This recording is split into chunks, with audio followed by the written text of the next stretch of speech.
Buen día, ¿me escuchan bien hoy?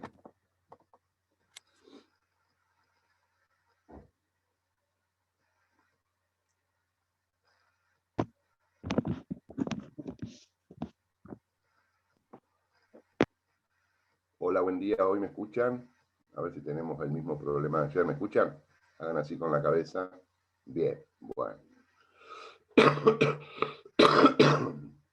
La verdad que ayer no sé qué le pasó. Después me quedé tocando unos botones y mágicamente apareció otra vez el micrófono. Así que la verdad que no les pido disculpas, pero bueno, no hubo forma de solucionarlo. Vamos a esperar un minutito que están ingresando algunos más.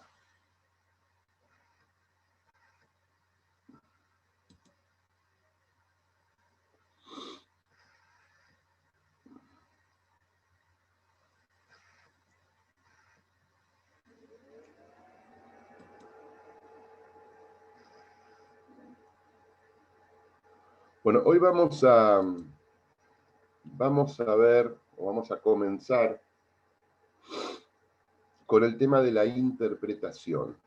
La interpretación constitucional es uno de los temas muy importantes de la teoría constitucional. Yo les había dicho en la primera clase, creo que la teoría constitucional es ese conocimiento abstracto, metodológico, sistematizado, pero conocimiento abstracto al fin de los conceptos constitucionales fundamentales, cuyas conclusiones adquieren validez universal. Bueno, uno de los temas constitucionales que estudia la teoría es la interpretación.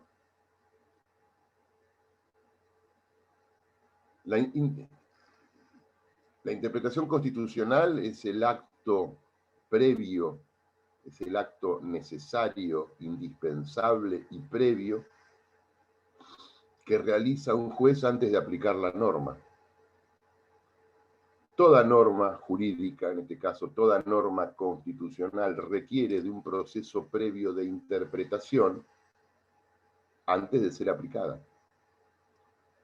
Es inimaginable pensar que las leyes o las normas jurídicas se aplican en forma impensada, se aplican en forma no interpretada previamente,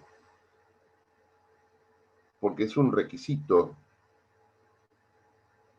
su interpretación para su aplicación. La aplicación es para, bueno, la sentencia, ¿no? Es el acto de ejecución.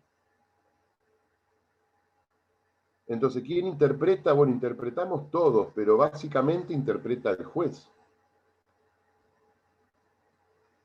Es el juez quien al aplicar la norma necesita realizar en forma previa a esa aplicación una interpretación de la norma.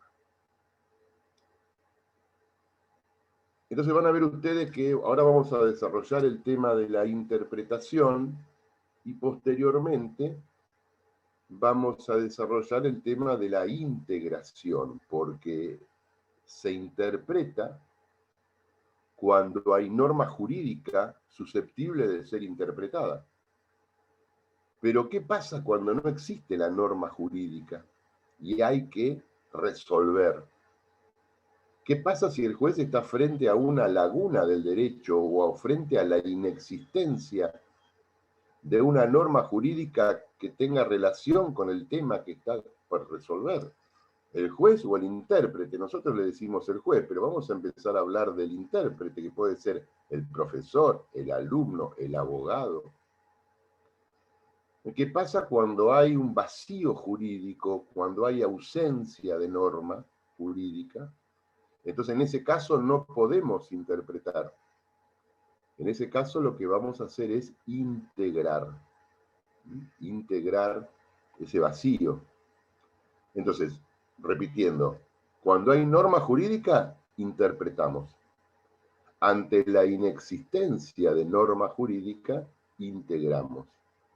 Interpretación e integración son los dos temas que vamos a comenzar a ver. Empezamos por el primero, la interpretación. Yo sigo para este tema, bueno, lo sigo a Vidar Campos. Yo vi que ustedes tienen ahí un gran conflicto, ayer quería hablar un poco de esto, tienen un gran conflicto con los libros, y están estudiando por Quiroga Lavie, me parece bien. Vidar Campos y Quiroga Lavie, los dos son excelentísimos, son nuestros profesores. Pero de Quiroga Lavie tengan cuidado, ese manual, ese libro que se dice que se llama manual y el otro que se llama lecciones, no sirven. No sirven. No le van a servir a ustedes, en definitiva. Primero porque creo que son previos a la reforma del 94 y segundo porque tocan muy por arriba algunos temas. Lo que nosotros recomendamos es el tratado, creo que yo les mostré el primer día de clase, ¿sí? El tratado, puede ser de tapa roja, de tapa amarilla, según las ediciones, pero el tratado de teoría constitucional de Humberto Quiroga Lavie.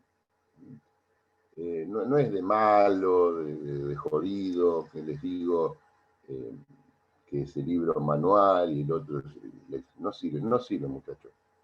Después ustedes son grandes, estudien por donde quieran, no hay problema con tal que sigan bien las clases y que refuercen las clases con buena bibliografía, no hay problema, pero si van a gastarse unos pesos, cómprense algo que sirva. Primer tema. Y segundo tema, así a modo de referencia, yo vi que en el grupo de WhatsApp de esta comisión pusieron los libros con los textos completos, ¿no? Creo que es así, pusieron los libros con los textos completos. Eso es un delito penal. No sé quién le ha fotocopiado íntegramente el texto, pero ahí, ¿cuál es el delito que está? ¿Frente a qué delito estamos? Ahí, ¿qué lesión tenemos al derecho de propiedad intelectual? La ley de propiedad intelectual defiende esto. Imagínense ustedes que publican un libro y lo quieren vender en las librerías, porque bueno, son docentes y viven de la docencia y viven de las publicaciones, que en el centro de estudiantes le fotocopien todo el libro, lo pongan en una página, en un chat, y después todo el mundo ya, ¿quién va a comprar el libro? Si está todo ahí fotocopiado, a lo sumo le sacarán fotocopias o estudiar de la computadora, que es espantoso, y no gusta estudiar de los libros, pero bueno, las modalidades son de cada uno.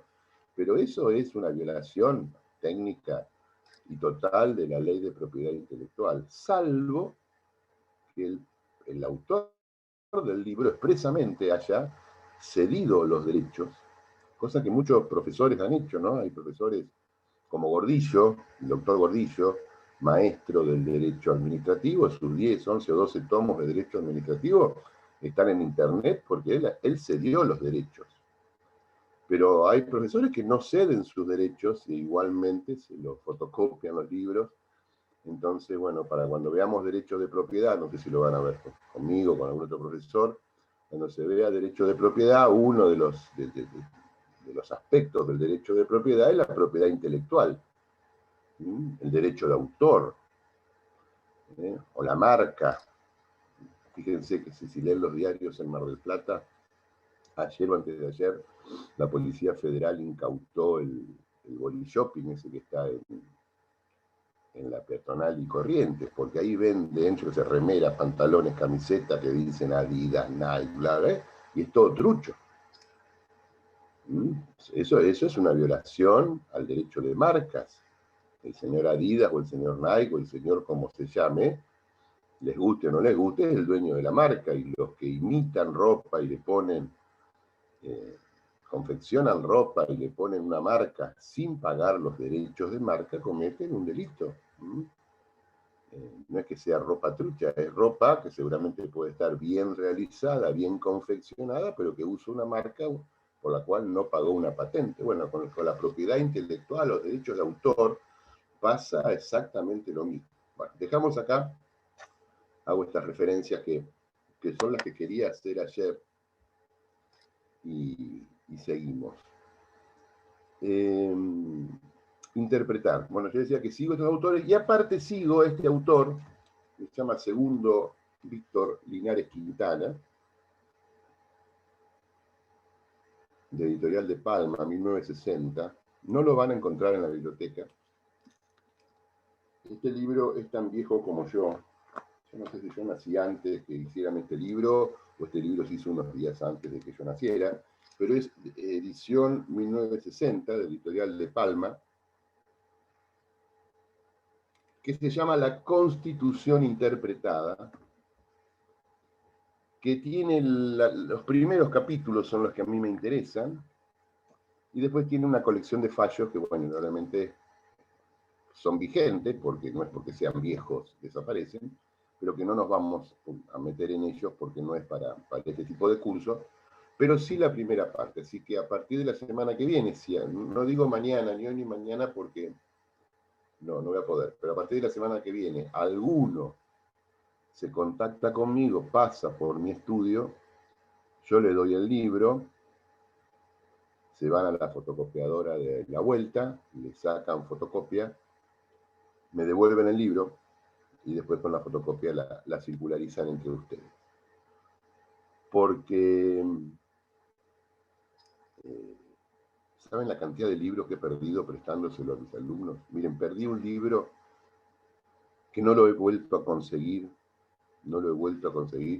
que si alguno, siempre les digo, si alguno lo ve en alguna librería, lo compra, me llama y yo le pago el doble del precio que lo compraron, que se llama Nos, los representantes. O sea, se inicia como el preámbulo, y es la historia de esos constituyentes de 1853. ¿Sí? Es una especie de pequeña biografía de cada uno y su paso por la Convención Constituyente y de dónde venían y quiénes eran y si sabían derecho o no sabían, si eran... Porque en esa Convención Constituyente, que en algún momento vamos a hablar de ella, había facciones políticas, ¿no? Estaban los circuleros y los montoneros. Los circuleros porque se reunían en círculo, así le decían, ¿no? Y los montoneros porque eran los constituyentes que venían de las provincias del norte, de Salta, Tucumán, Jujuy. Nada que ver después con los montos de la década del 70, ¿no? Estos sabían derecho, por lo menos.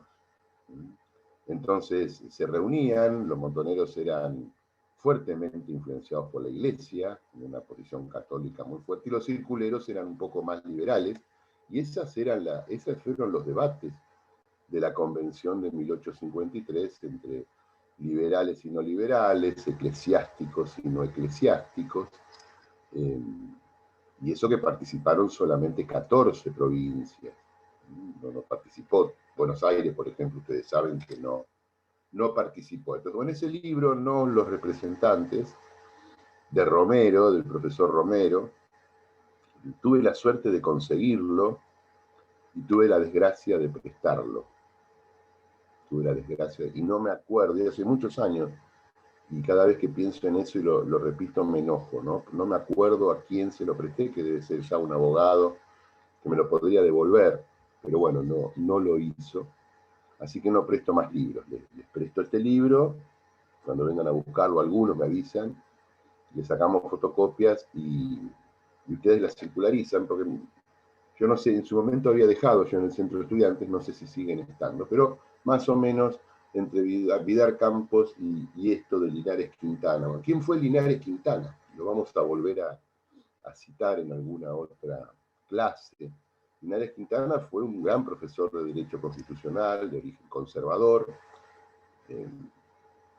titular de las cátedras en la Universidad de Buenos Aires, vigente entre el 50 y el 70 o 65.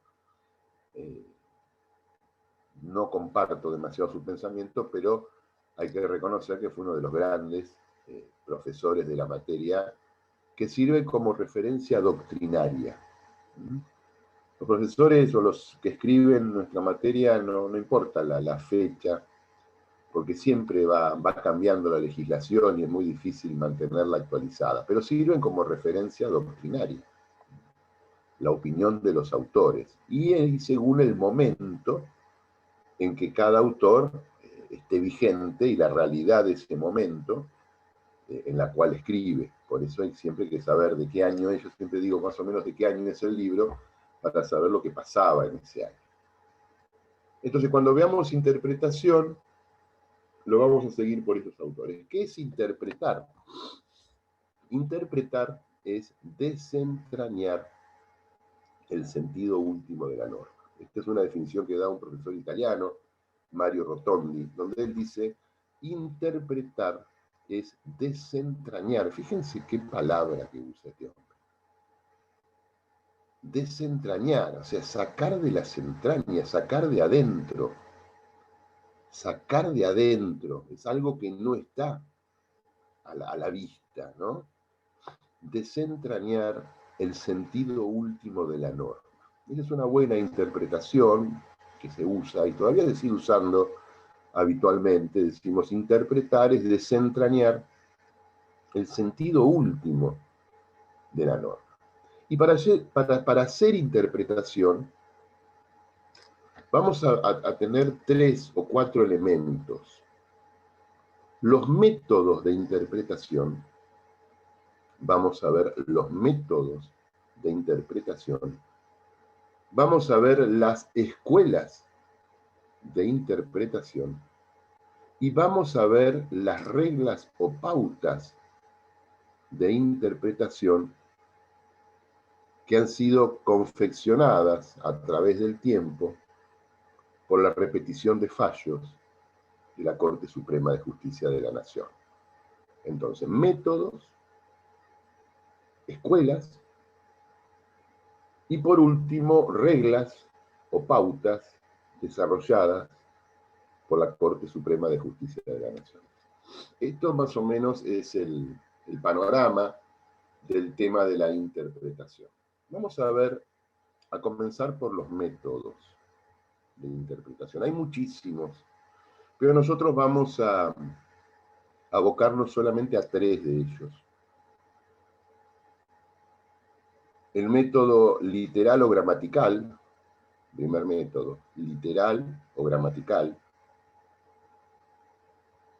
El método historicista, segundo método, método historicista.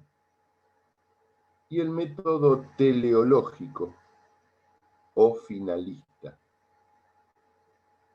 Teleológico remite a la palabra télesis, y télesis significa final, así como génesis significa principio, télesis significa final. Teleológico es finalista, lo van a encontrar con cualquiera de estas denominaciones. Entonces, 3 métodos, porque podríamos encarar alguno más, pero bueno, me parece que siempre hemos dado estos 3, son los que encuentran ustedes habitualmente en los libros de texto y con estos no van a tener inconveniente. Método gramatical o literal es el primero, es el de aproximación, es el que interpreta el sentido común que le damos a las palabras, es el que están usando ustedes ahora cuando me están escuchando. Me están escuchando y a las palabras que yo digo ustedes le dan la interpretación común y habitual. Y fíjense que cuando hubo una palabra técnica, yo hice una referencia específica con la palabra télesis, porque es una palabra fuera de lo habitual. Pero con las palabras habituales que usamos, con lo normal que leemos, le damos la interpretación común, vulgar, a las palabras que decimos. Si yo digo buenos días, todos sabemos lo que estamos diciendo. Yo vengo y digo good morning, lo digo en inglés. Por ahí el que no entiende inglés no va a saber de qué estoy hablando. Va a escuchar una serie de ruidos o de sonidos que no puede interpretar, porque no los puede decodificar. En definitiva, ¿qué es el lenguaje? ¿Qué es este sonido que nosotros emitimos? Porque en definitiva somos animales que estamos haciendo ruido, y con ese ruido que hacemos, otro lo entiende. Otro lo entiende. Cuando yo estoy hablando y estoy generando este sonido, ustedes este sonido lo están decodificando y lo están conceptualizando. y le están dando un objeto, un sentido. Por eso cuando escuchamos otros sonidos, por ejemplo, de personas que hablan en otro idioma, o en nuestro propio idioma, cuando escuchamos a alguien que habla atravesado, o usa palabras o sonidos que no entendemos, no los podemos decodificar. La interpretación gramatical es esto, es darle a las palabras el sentido vulgar de sus expresiones. Gramatical o literal. Es el primer, es la primera aproximación. Es la primera aproximación al procedimiento de la interpretación. Y también es la que más equivocaciones trae. Máxime en el mundo del derecho. Porque las palabras tienen innumerables sentidos, o las podemos interpretar con innumerables sentidos.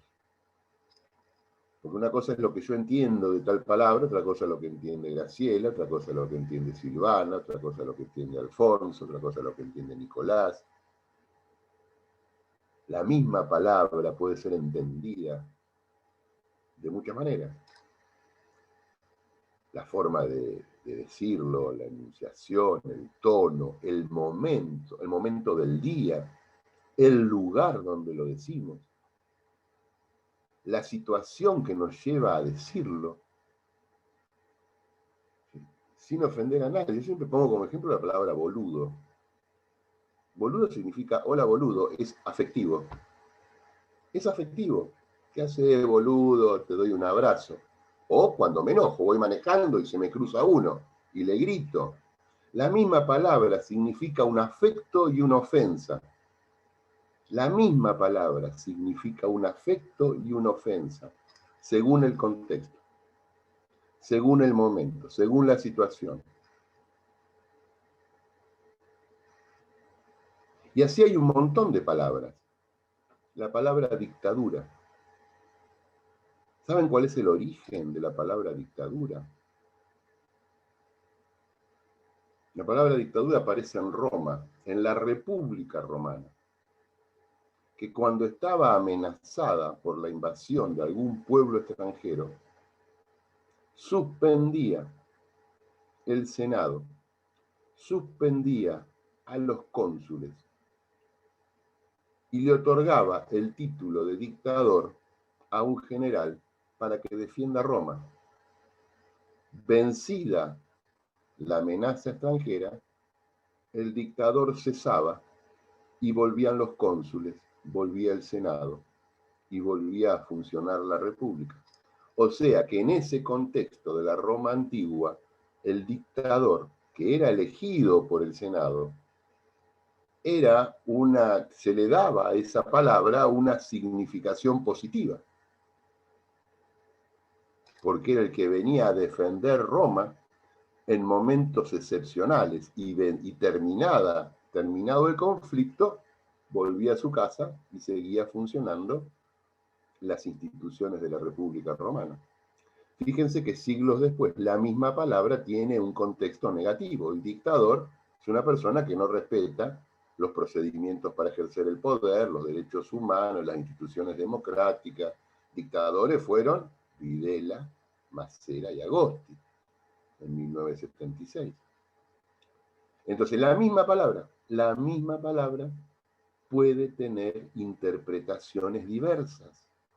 Por eso este método literal o gramatical, si bien es el primer método de aproximación a la interpretación, no es el más exitoso ni el más eficaz. Saquen las constituciones y vamos a leer el artículo 3, siempre lo pongo como ejemplo. Artículo 3 de la Constitución. Lo voy a leer yo.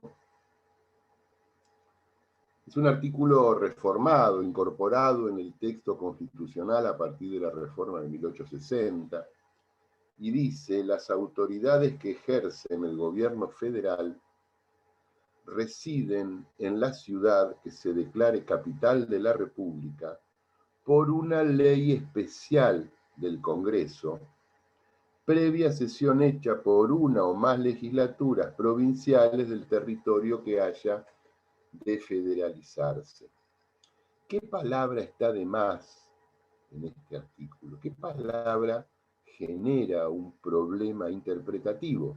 La palabra especial. ¿Qué hace la palabra especial en el artículo 3? Salvo generar problemas interpretativos a lo largo de los últimos 1860, 1960, son 100, a lo largo de los últimos 160 años, lo único que ha generado la palabra especial son problemas de interpretación. Imagínense leer este artículo sin esa palabra. ¿Qué diría el artículo? Las autoridades que ejercen el gobierno federal residen en la ciudad que se declare capital de la República por una ley del Congreso, bla, bla, bla, bla. ¿Pero qué pusieron los constituyentes? Una ley especial. Y de acuerdo a las reglas y pautas de interpretación, tenemos que convenir que si los constituyentes pusieron la palabra especial, por algo habrá sido. Pero no tenemos el acceso a los debates para poder lograr lo que se llama una interpretación histórica, o auténtica, mejor dicho. Una interpretación auténtica es aquella que surge de los debates parlamentarios, de las actas de sesiones, en la cual se discute y se debate el texto de algo. No tenemos eso. Entonces tenemos que interpretar. ¿Qué significa especial? Bueno, en el barrio donde yo iba a la pizzería, la especial era la distinta a la común, ¿no? La que tenía jamón y morrón, esa era la especial. Fíjense que especial es algo distinto a lo común, por lo menos en la pizza. No es lo mismo pedir una mozzarella que una especial. Es distinto. Especial es algo distinto. Especial puede ser en un vehículo, o la nafta, hace muchos años, cuando venía la común y la super. Ahora, la especial era la super, la distinta, la más cara. Especial significa que existe algo que no es especial. Eso se llama interpretación a contrario. Especial significa que hay algo que no es especial. Y si yo digo ley especial del Congreso, es porque hay algo que no es ley especial del Congreso. Fíjense qué problema interpretativo que hay acá. Solamente usando la interpretación gramatical, ¿eh? Si usamos la interpretación gramatical o literal, este artículo 3 nos puede derivar en cualquier resultado. ¿Qué es especial? ¿Una ley que se vota con una mayoría distinta al del resto de las leyes del Congreso? ¿Es especial porque se vota en un día especial? ¿Con una mayoría de 2/3 o de 3/4? ¿Dice eso el artículo? El artículo dice especial. Y especial no significa un problema interpretativo. Fíjense que este artículo se aplicó en toda la historia constitucional argentina. El artículo 3 se aplicó desde el punto de vista de la sanción de una ley que cumpliera con el efecto del artículo 3, se aplicó 2 veces. En 1880, el famoso tema de la federalización de Buenos Aires, donde se establece la capital.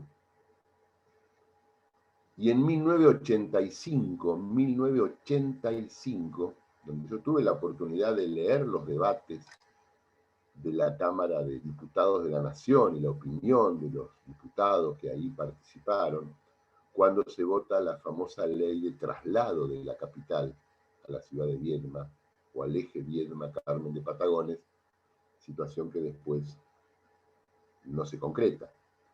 Y en los 2 debates, en el de 1880 y en el de 100 años después, 1985, se dijeron más o menos las mismas cosas con respecto a la amplitud de la palabra especial. Los que estaban a favor decían que especial era una calificación por la importancia. Los que estaban en contra decían que especial era la significación de una ley distinta a una ley común y que tenía que ser votada por una mayoría distinta a las mayorías habituales con las cuales se sancionan las leyes.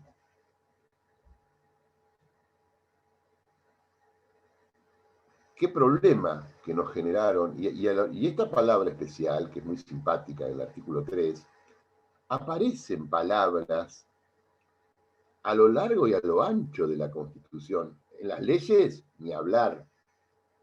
En las leyes, ni hablar, porque tenemos un órgano Congreso, lamentablemente,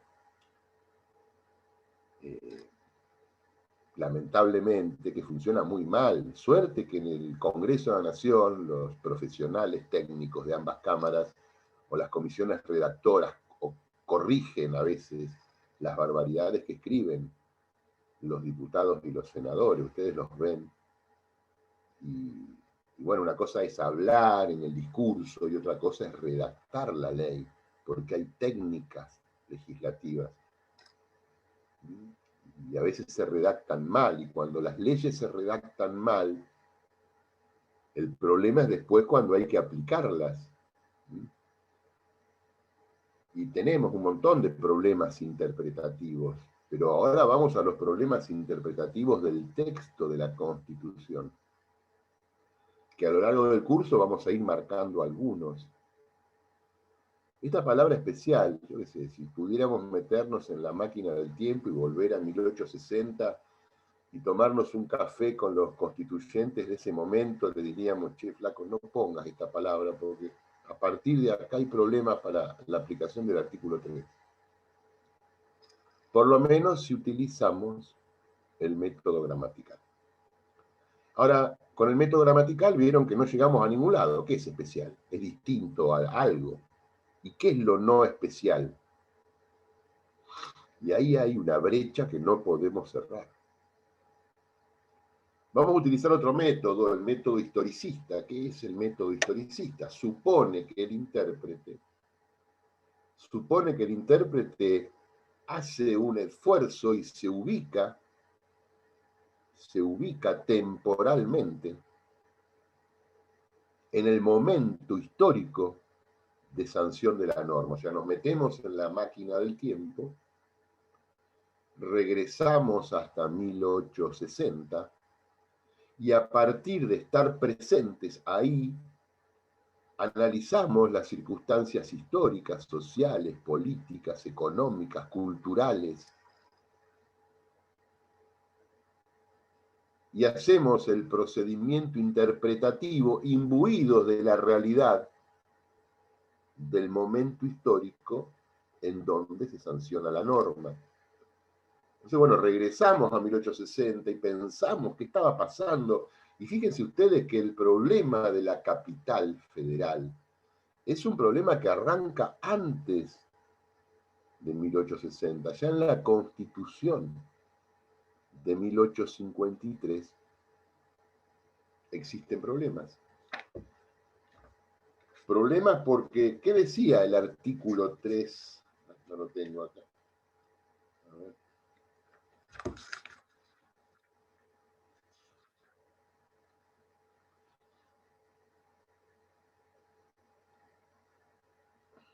Bueno, voy a tratar después de conseguir, hay un texto, no sé, lo tengo acá en mi biblioteca, es una constitución que trae los antecedentes de texto. Bueno, el artículo 3 anterior establecía a Buenos Aires como capital.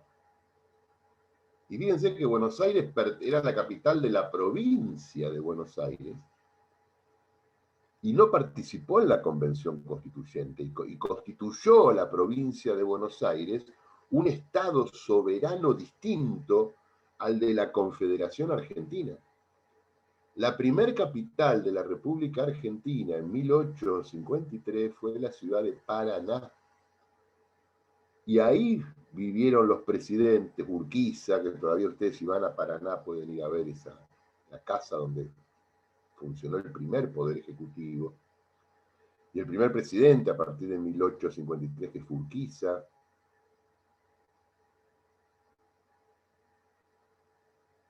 Y Buenos Aires era un estado distinto, tenía su presidente o encargado de negocios, que era Mitre, tenía su constitución, la constitución del Estado de Buenos Aires de 1854, mantenía sus propias relaciones internacionales, eran dos países distintos, la Confederación Argentina o República Argentina por un lado y el Estado de Buenos Aires por el otro. Pero en la Constitución de la República Argentina, bueno, nosotros estaríamos dentro del Estado de Buenos Aires, pero en la Constitución de la República Argentina, el artículo 3 decía que la capital de la República era la ciudad de Buenos Aires. Y los porteños no querían eso. Y ahí arranca, bueno, esa fue la consecuencia de 30 o 40 años anteriores de disputas entre el puerto y el interior. Porque ¿qué tenía Buenos Aires que no tenía la Confederación? Tenía el puerto. ¿Y qué es el puerto? Es la aduana. Es la recaudación de los derechos de importación y exportación. Es el control de la navegación del Río de la Plata. Es la entrada. Y se estaba constituyendo un estado rico frente a otro no tan rico, porque el otro puerto, antes de los barcos que entraban por el Paraná, era el puerto de lo que hoy sería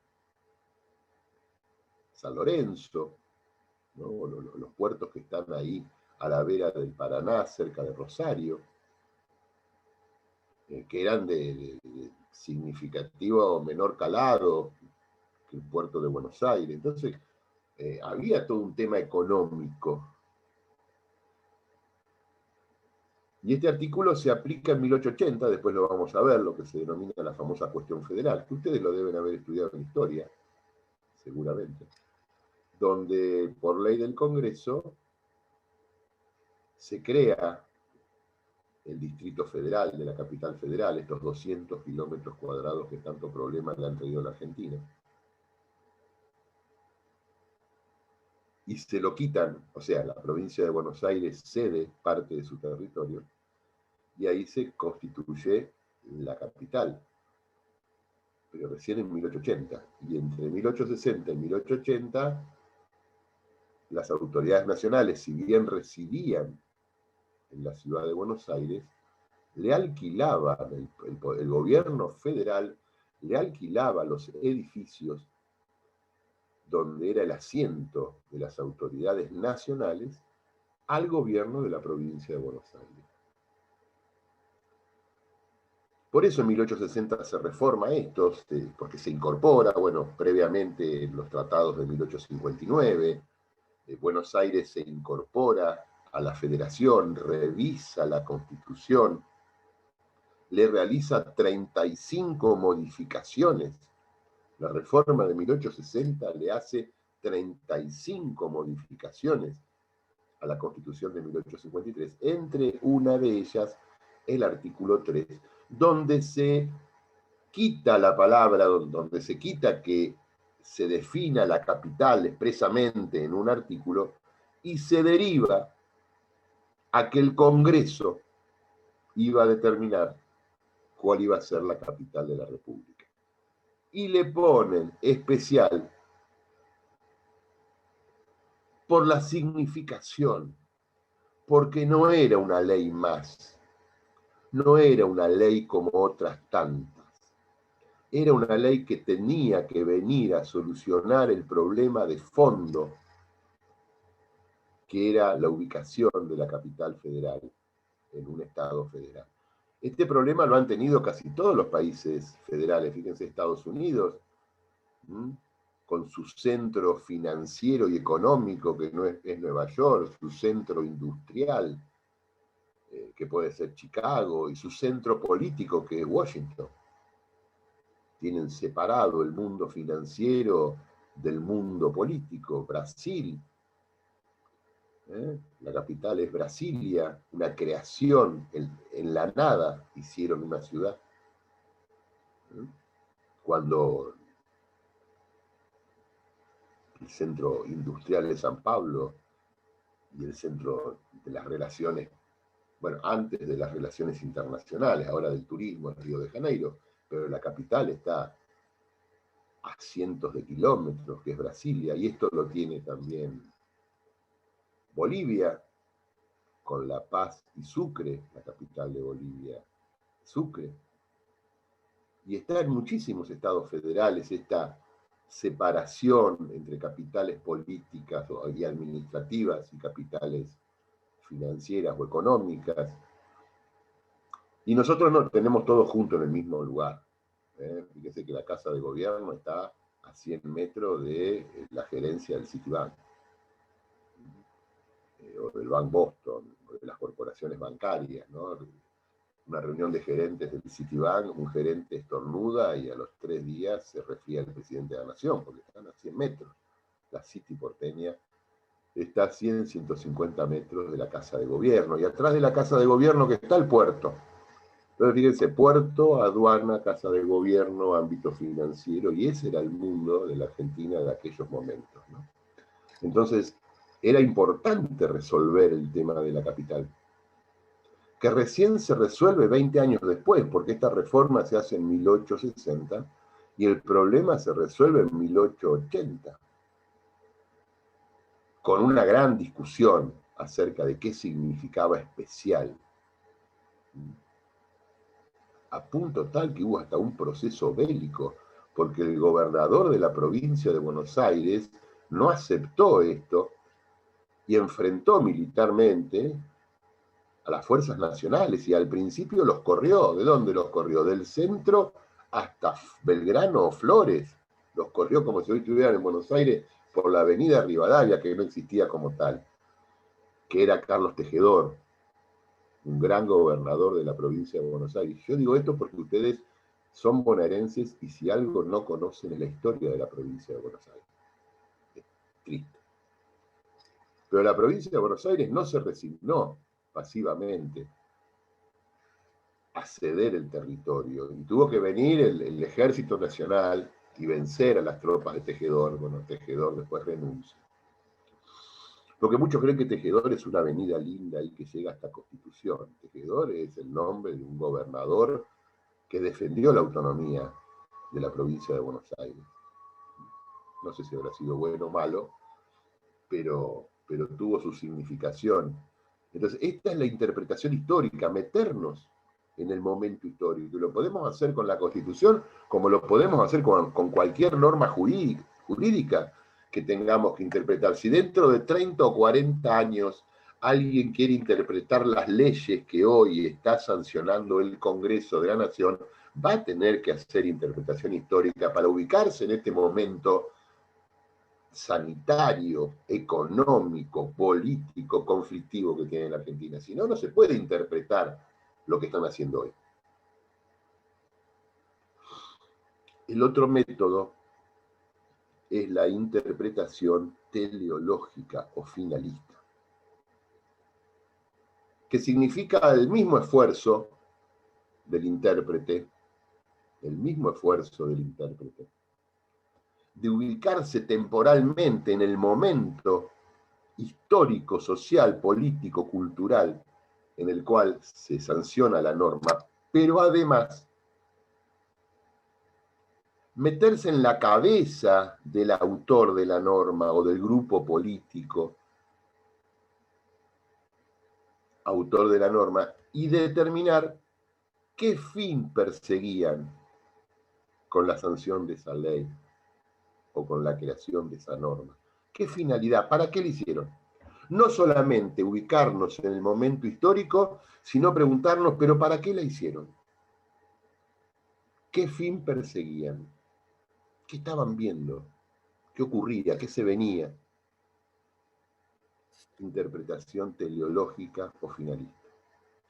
Fíjense que con estos tres métodos, el literal o gramatical, que nos da la aproximación, el historicista, que nos ubica en el momento histórico, Y el finalista que nos hace preguntar para qué hicieron esta norma, tenemos más o menos completo el marco metodológico. Esto creo que lo desarrolla Vidal Campos, pero bueno, con esto les va a servir. 9 menos cuarto, paramos 5 minutos para que no se aburran, para que yo no me aburra, me hago un café y seguimos.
Bueno, volvemos. Ya, tengo un cafecito. Revisé las llamadas. A ver, preguntas. Este es el momento en que ustedes deberían hacer alguna pregunta. ¿Quién le quedó alguna duda, alguna pregunta, algún comentario? Por lo menos de los que puedo ver. A ver. Yo no tengo dudas, dice uno ahí. Bien, me parece bien. Es bueno siempre tener alguna duda, ¿eh? ¿Alguna pregunta? Indudablemente la clase presencial es distinta a esto porque podemos interactuar más. Acá esto es un problema, preguntar, apagar el micrófono, abrir el micrófono. Pero bueno, siempre surgen dudas. ¿Preguntas, dudas? ¿Entienden hasta ahora o no entienden? Yo les comento esto, creo que se los comenté. Yo durante el año pasado empecé a dar clases así por Zoom, el primer cuatrimestre, bueno, fue medio desordenado. El segundo lo ordenamos un poquito y se me ocurrió la locura, no sé por qué, de hacer un curso de posgrado, pero ya en condición de alumno. Que fueron 10 clases de 4 horas. Mami, qué aburrido. Yo apagaba la cámara, me tiraba, me dormía, bostezaba, era insoportable. Y así, bueno, transité, que fue septiembre y octubre, transité haciendo un curso, que ahora estoy haciendo el trabajo, de Derecho Constitucional, con profesores, colegas míos de la UBA y de Rosario, de Córdoba y de Mar del Plata, que, bueno, unos temas particulares, y éramos un montón, ¿no? Y yo ahí me puse en la situación del alumno, y la verdad, como alumno lo digo, es espantoso esto. Yo trato de entenderlo. Es espantoso. Es antinatural. Yo por lo menos no me puedo adaptar. Como profesor, digo, bueno, es fabuloso, porque estoy acá 1 hora y media, me levanto, no tengo que ir a la facultad, no tengo que buscar un lugar para estacionar, no tengo que hacer todo temprano y corriendo, es más relajado, pero me pongo en el lugar del alumno, porque me tocó estar en el lugar del alumno, y si 1 hora y media es largo, imagínense 4 horas, por más que cortaban, y era muy específico, y, bueno, y surgían así momentos en que apagaba la cámara y me iba, la verdad que me iba. Así que puedo entenderlos, pero puedo entenderlos hasta ahí. Hecha esta aclaración, ninguno tiene nada para preguntar, seguimos. Bueno. Así como puse el artículo 3, hay otros artículos que los vamos a ir viendo, por ejemplo el 23. Entonces, saquen la Constitución, esto se estudia con la Constitución en la mano, es la mejor manera de aprender, ¿no? Aparte de los libros, la Constitución en la mano. ¿Qué dice el 23? El 23 es el artículo del estado de sitio, yo lo voy a leer pausado.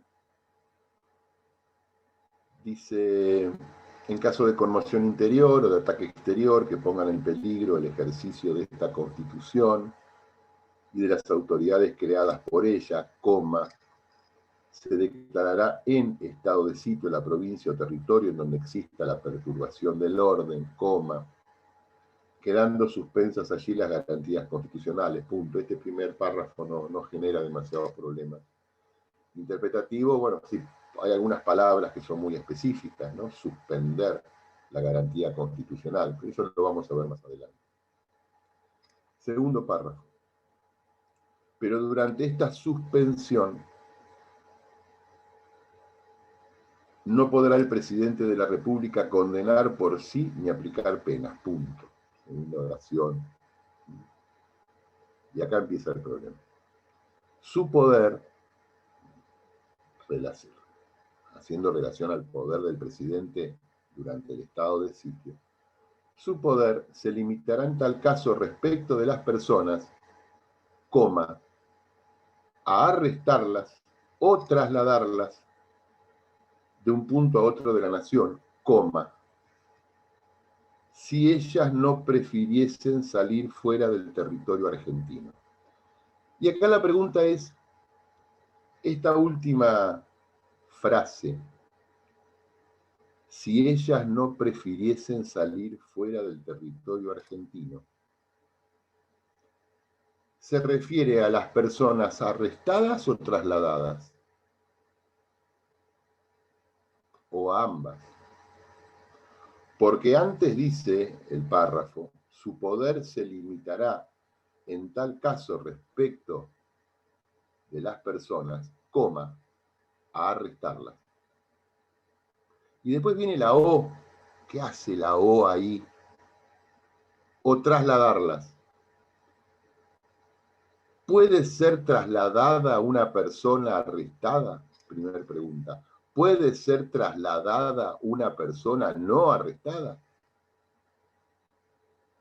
Porque la O separa arrestarlas o trasladarlas a arrestarlas o trasladarlas. Porque la coma después de las personas es una coma que confunde, que separa la oración. Y muchas veces se preguntó que el poder del presidente con respecto a las personas, coma, es arrestarlas. Y después viene o trasladarlas. ¿Pero a quién traslada? ¿Al arrestado o puede trasladar a un no arrestado?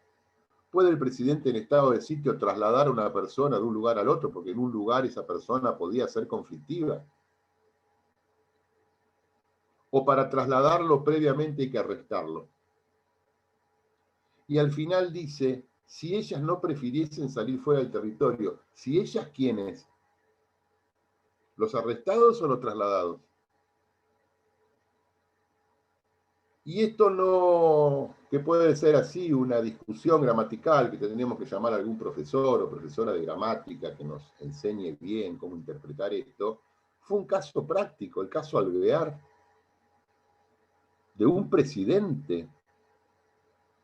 Fíjense que en el golpe de Estado de 1930, el presidente Irigoyen lo arrestan, lo encierran en un barco, primero en un pontón en el Río de la Plata, y después lo mandan a la isla Martín García, isla donde después hubo muchos presidentes arrestados, Perón, Frondizi.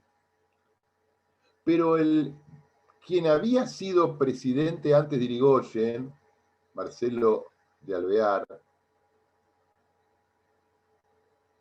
en 1930 también es arrestado, porque se establece el estado de sitio en ese golpe de Estado, también es arrestado y él solicita salir del país y no lo dejan.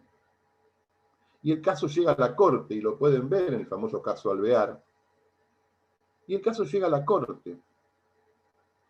¿Por qué el gobierno dictatorial de 1930 no lo dejó salir del país Alvear?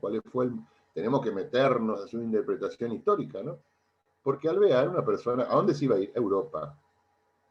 ¿En qué se iba a ir? En barco, no hay otra forma. ¿Cuánto tardaría? Hoy un barco de Buenos Aires a Italia tarda 19 días, supongamos que en aquel momento tardaría 25 días. ¿Y qué iba a hacer Alvear, una persona que tenía roce internacional? Iba a comentar en los ámbitos políticos y legislativos de Europa la situación de Argentina. Entonces no podía, no había teléfono, no había nada en ese momento, ¿no? Las noticias viajaban en barco. Y pensaron que no dejando subir a los barcos a las personas que podían decir lo que estaba pasando, del quiebre institucional en la Argentina, esto podía aguantar un poco más. Por eso Alvear no lo dejan. Y eso que Alvear, y le dicen que no porque él estaba arrestado.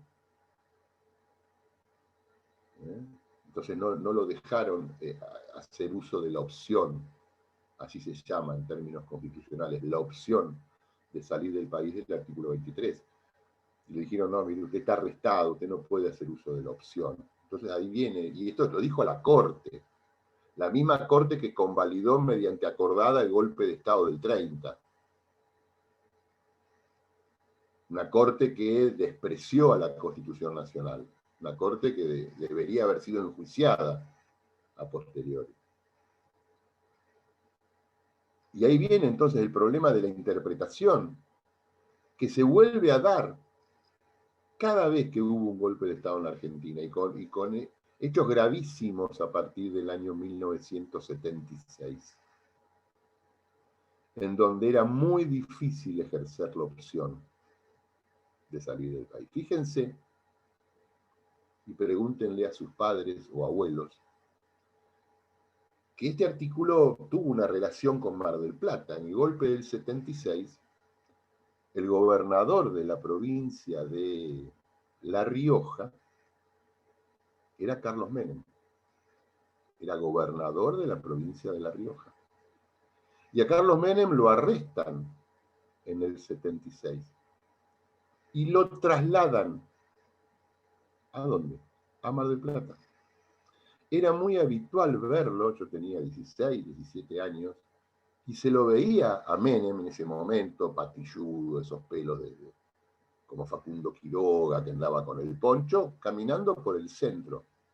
Todavía no existía la peatonal San Martín, en una calle donde andaban los autos.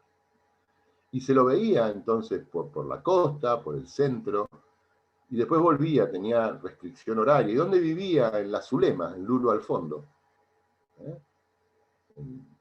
Su prima, Zulema, que tenía una especie de bar que se llamaba La Zulema, Luro y 220, Luro y 226, 26, por ahí estaba La Zulema.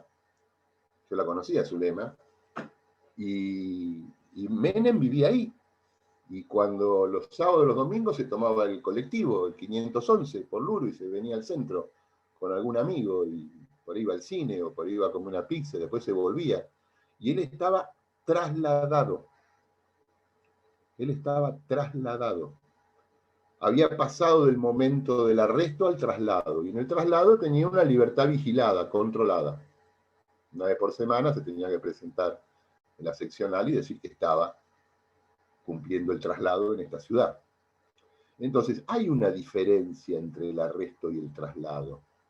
Y hay una coma y una letra O que confunden. Y hay una última frase que dice, si ellos no prefiriesen salir del país. Y hay un problema interpretativo que significa si ellos, ¿quiénes son ellos? ¿Los arrestados o los trasladados? Ejemplos como este de la palabra especial, de la última parte del 23 y de otros artículos tenemos en la Constitución. Tenemos. Y acá está el tema interpretativo. Y acá está el tema interpretativo. Tan importante. Como acto previo a la aplicación de la norma, porque un juez tiene que resolver sobre esto. Y para resolver tiene que interpretar, y hay, bueno, pautas, hay reglas, hay métodos, hay escuelas para interpretar. Y puede cambiar la interpretación. Fíjense el problema que ustedes seguramente que están viendo ya Poder Constituyente con el doctor García Arena, el artículo 30. El artículo 30 es como si lo hubiera escrito algún periodista de crónica, sin desmerecer la crónica, ¿no? No dice nada.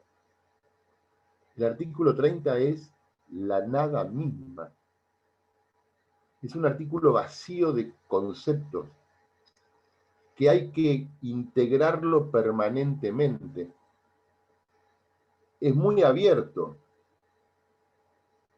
Es muy abierto. Y cuando habla de las mayorías para la declaración de la necesidad de reforma, dice con 2/3 partes al menos de los miembros del Congreso. ¿Qué son 2/3 partes?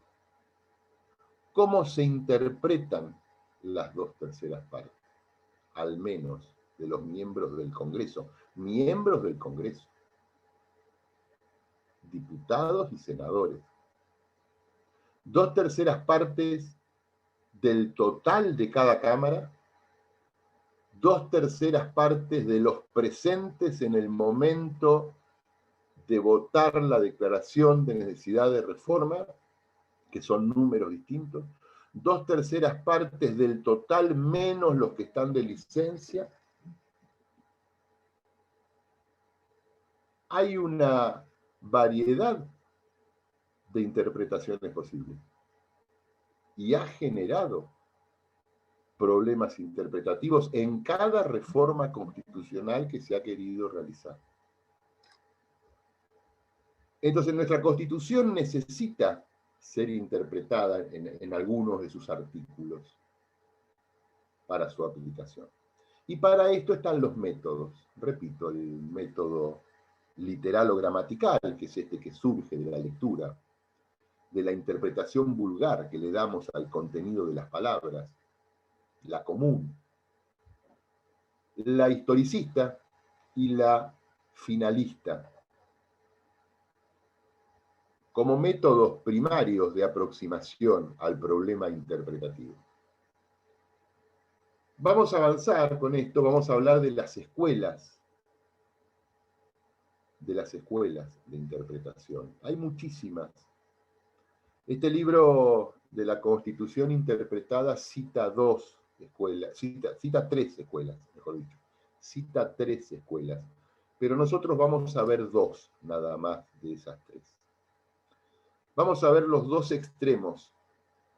Vamos a ver lo extremo, lo excepcional, para por supuesto aclarar que me parece que siempre lo normal es ir por el medio, ni una cosa tan extrema de un lado, ni una cosa tan extrema del otro, pero bueno, vamos a poner los límites de las escuelas interpretativas. Y en el medio hay un sinnúmero. La primera es la que niega, la escuela que niega la interpretación. Hay autores, profesores, jueces que dicen no se interpreta. Esta se llama la escuela de la jurisprudencia mecánica. La escuela de la jurisprudencia mecánica es la que dice, es la que le quita al juez toda posibilidad de interpretar. ¿Por qué mecánica? Porque el juez es como una máquina. Robaste 2 años. Robaste un auto 2 años, robaste un sachet de leche 2 años, robaste una virome 2 años, robaste una casa 2 años. Jurisprudencia mecánica. Como dice el latinazgo, dura lex, sec lex. Si está la ley, se cumple. No hay otras cuestiones en el medio. No hay otras cuestiones en el medio. Está la acción típica y la pena. Acción típica y la pena. Esto nace en la Francia revolucionaria. La Francia después de la Revolución, de 1787 creo, 80 y tanto, donde los franceses le tenían mucho resquemor a los jueces, porque los jueces eran los jueces del rey, que aplicaban la ley del rey, que no tenían independencia. Fíjense que Montesquieu, en su gran libro El espíritu de las leyes, define a los jueces como seres inanimados que aplican la ley. Seres inanimados que aplican la ley. ¿Qué es un ser inanimado? Uno que no tiene alma. El francés es muy desconfiado del juez porque viene con una historia de no tenerle confianza al juez de la monarquía y luego al juez del imperio. Entonces, la escuela de la jurisprudencia mecánica es la escuela que niega la posibilidad a los jueces de interpretar la norma al momento de su aplicación. Si está la ley, se aplica la ley. Si la ley dice blanco, es blanco. Si la ley dice azul, es azul. El juez no interpreta. Es como un operario de una máquina, envasadora de gaseosa, por ejemplo, que lo único que hace es llenar la botella y poner la chapita, llenar la botella y poner la chapita. El juez lo mismo. Viene el expediente, la ley dice tal, aplica la ley. Dice otra cosa, aplica la ley. No interpreta, no le importa, el juez aplica la ley. Es el famoso juez de los servicios públicos, ¿no? Después, bueno, yo creo que el Poder Judicial no lo van a ver conmigo, pero todo un tema, ¿no? A esos jueces se quiere ir ahora, me parece, ¿no?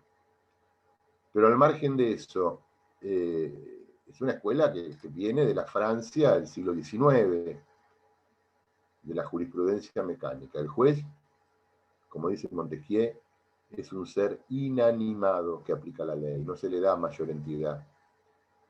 No es ese juez, como es el juez ahora en la Argentina, que va a los programas de televisión, que habla en radio. Ese, bueno, tampoco me gusta tanto. En un extremo tenemos esta escuela que niega la posibilidad de la interpretación. Y en el otro extremo, tenemos la escuela de la libre decisión legal. Así se denomina, escuela de la libre decisión legal.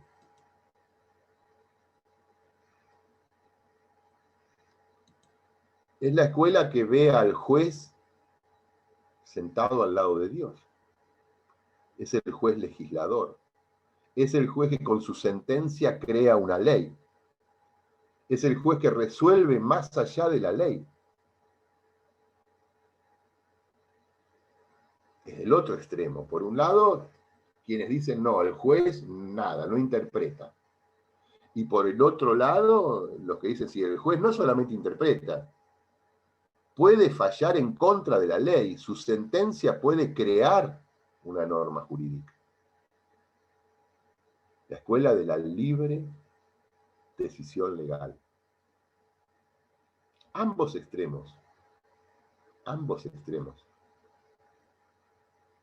indudablemente son malos. Ambos extremos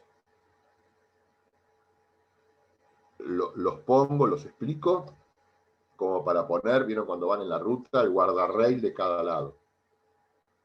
Donde, bueno, esos son los extremos. Si nos pegamos con el guardarrail nos vamos a lastimar. Nos vamos a lastimar si tenemos una escuela de la jurisprudencia mecánica y nos vamos a lastimar si tenemos una escuela de la libre decisión legal. Las cosas van por el medio, a veces se van para un lado, a veces se van para el otro, pero siempre dentro del marco de la ruta y no pegándonos con los extremos.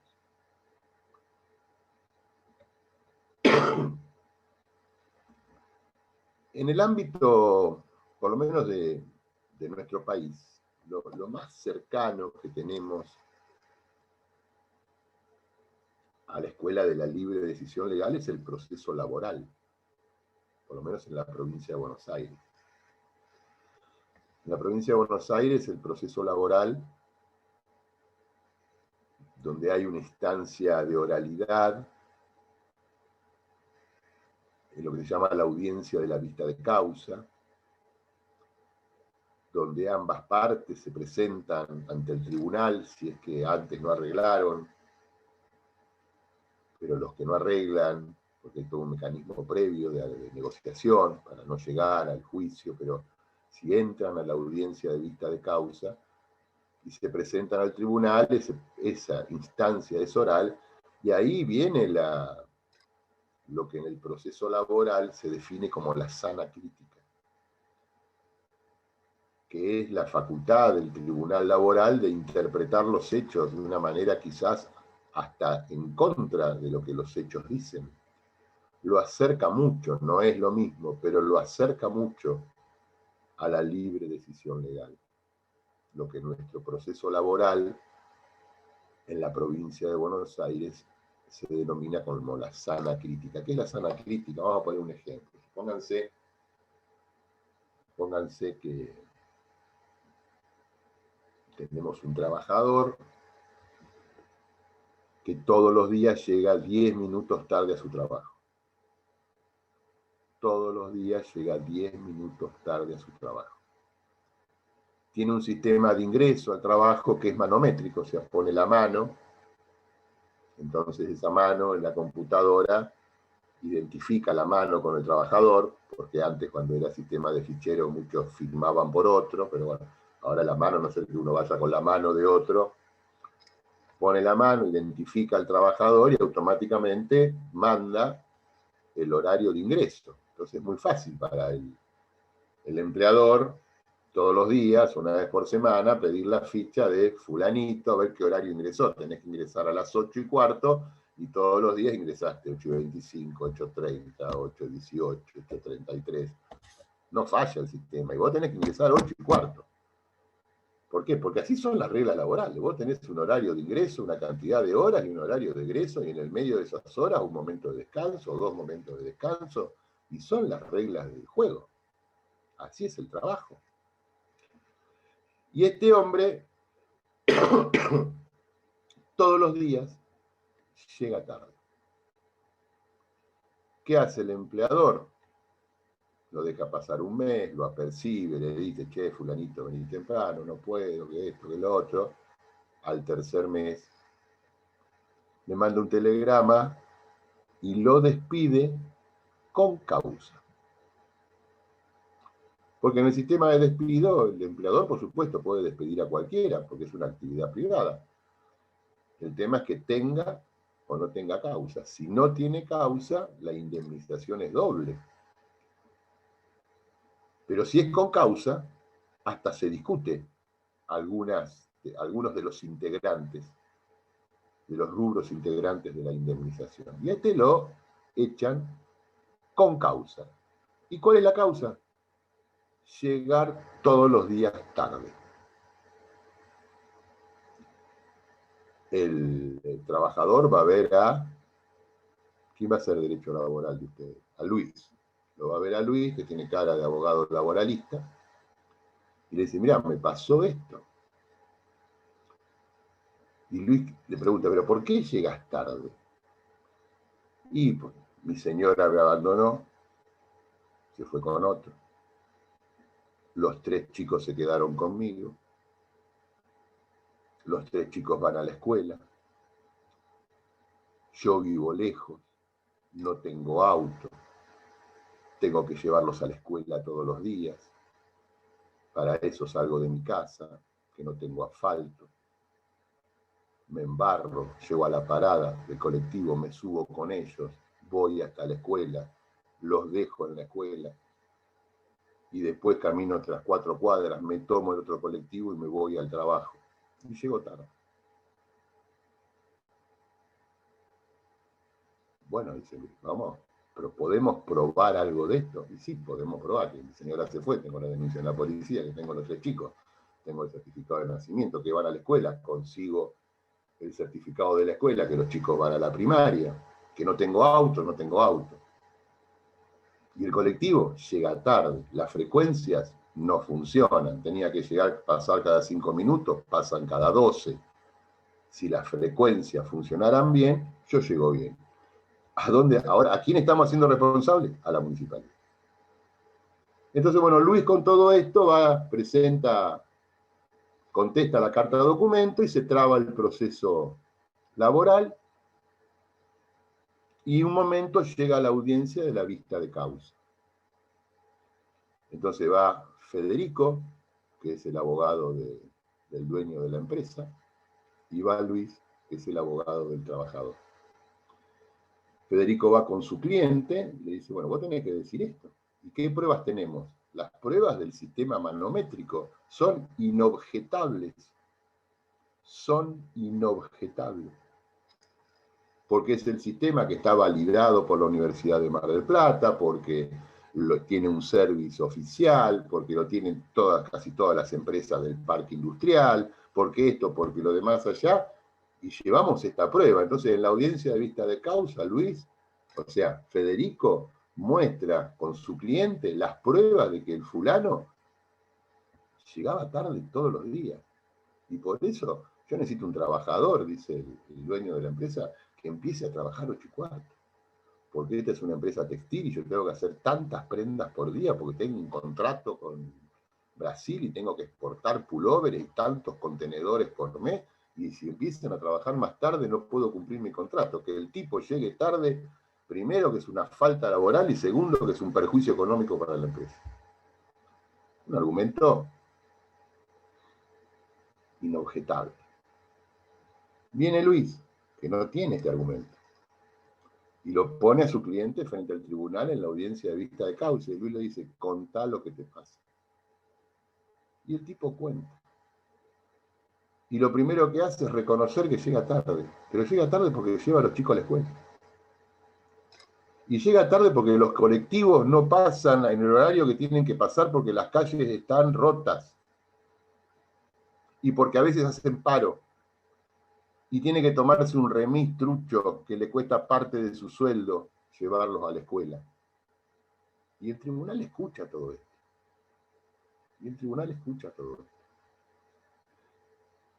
¿Qué están discutiendo?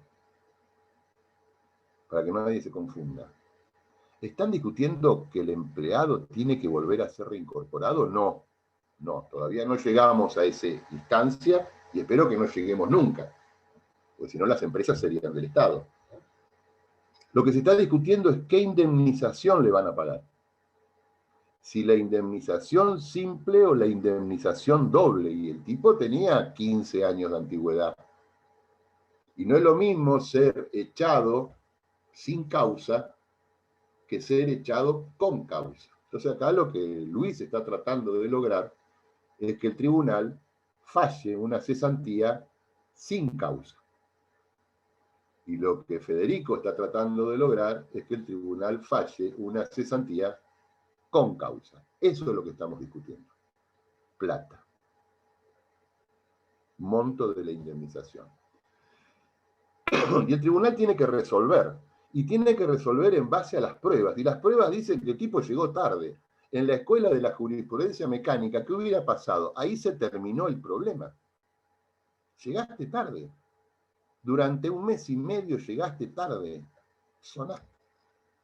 Pero en la escuela de, no, digamos, de la libre decisión, pero un poquito más para el medio, de la sana crítica, los jueces van a considerar, bueno, está bien, llegó tarde, pero el tipo iba a trabajar. Pero el tipo se quedó solo. Y es tan buen padre que levanta a los chicos, los desayuna, le pone el guardapolvo y los lleva a la escuela. Y los chicos no faltaron nunca a la escuela. Y él pone en riesgo su seguridad laboral por la educación de los hijos. Bueno, hacemos una telenovela importantísima. ¿Qué va a resolver el tribunal? ¿A quién le va a dar la razón? A Luis. Seguramente a Luis. ¿Por qué? Porque en la sana crítica se aparta de la prueba objetiva. Tiene esa facultad de apartarse, aunque sea moderadamente, de la prueba objetiva y resolver en función de las circunstancias que hacen a este proceso. Este es un caso inventado. Vamos a un caso real, que no puedo dar nombres ni abogados, y con esto terminamos esta clase. Hay una casa de empanadas muy, muy conocida, tiene varias sucursales, no es la Negra Simona, a veces me dicen, no es la Negra Simona, es otra, pero no importa cuál, donde en la puerta había un trapito, eso que acomoda los autos, limpian los vidrios. Entonces la gente iba, estacionaba el auto en la puerta, entraba, compraba su pizza, su empanada, su locro, y claro, eso quemaba, entonces el trapito te abría la puerta, te abría el baúl del auto. Cuando llegaban los chicos del delivery, hacía estacionar las motos, los ayudaba con las cargas en la caja de telgopor, ponía las empanadas, ayudaba a los clientes a entrar y a salir. Y un día, ella era amigo de los chicos del delivery, esto hace muchos años, ¿no? Y un día se saca una foto con todas las motos que decían la marca de la casa, los chicos, y festejan y sacan una foto. Y meses después, debe haber tenido un problema con los dueños, y le dicen, andate de acá, lo sacan y traen a gente, bueno, lo sacan.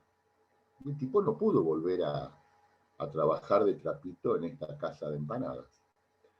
Y no tuvo mejor idea que uno de los clientes de ahí, que era abogado laboralista, lo va a ver y dice, che, vos no estás más ahí, no, me echaron. ¿Por qué te echaron? Y pues, no sé, me peleé con el dueño.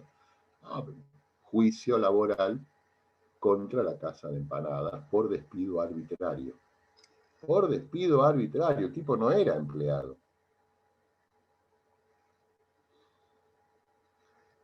Lo va a ver a Luis otra vez, que viene con éxito. Y bueno, ¿qué hacemos acá? Y bueno, ¿qué pruebas tenemos? Y tengo los clientes de años, y tengo estas fotos. Y van a la audiencia de vista de causa, y bueno, y el dueño dice, este hombre no es empleado, este hombre es un tipo de la calle que viene acá, que bueno, que limpia los autos, que a veces le dan una propina, pero que no es empleado de acá. Y el abogado del trapito dice, sí, ¿cómo que no va a ser empleado? Porque la relación laboral no es tan formal como a ustedes les parece. Hay relaciones laborales informales. ¿Y qué tenía que probar el abogado del trapito? Que el trapito generaba, que tenía una relación laboral informal. ¿Y cómo lo probó? Con testigos y con la foto. La foto fue determinante. ¿Quién ganó el juicio? El trapito. Luis, otra vez. 2-0. La indemnización, estamos hablando en el 1-1, fue de alrededor de 60.000 pesos. Una fortuna. Una fortuna. Por despido arbitrario.